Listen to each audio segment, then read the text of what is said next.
Ublaloatak, Kunawik Pizzy. Today is Wednesday. What day? All day today. Let's be responsible. Always try. Do our best. Cooperate with others. And let's treat everyone with respect, including ourselves. We got to take a look around NACTEC yesterday. Do you want to see what they're up to?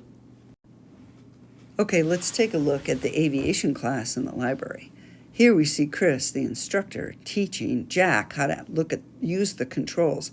He's actually flying a plane there, guys. Can you see that?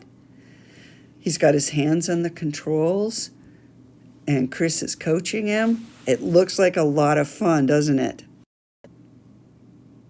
Here we have the Qaspeq class. Each student has a sewing machine and their own fabric. They're cutting out their patterns. This is a shy 8th grader, you guys.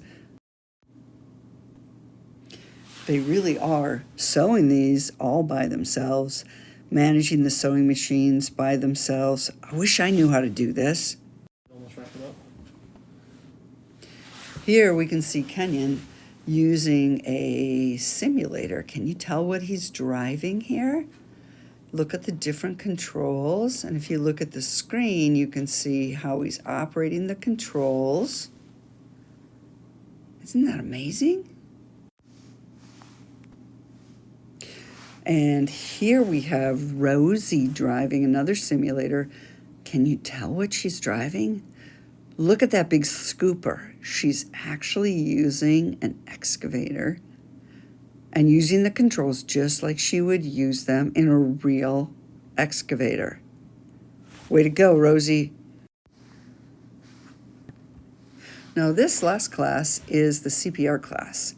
You see them here watching instruction on baby CPR. Can you see the mannequins? They've been learning adult CPR. And their instructor, Vince, is using that red bag to get out the babies, and they will learn how to perform CPR on a baby. They actually pass the class and get a certificate. NACTEC is amazing, isn't it, guys? You're going to all have the opportunity to attend NACTEC sessions when you start 8th grade and through your high school years. You can learn so many things from them. It's usually a 2-week stay at NACTEC, so you stay there over the weekend, too. You stay in their dorm, and you get to do stuff all over in Nome and learn some amazing things. Have a great Wednesday, everyone.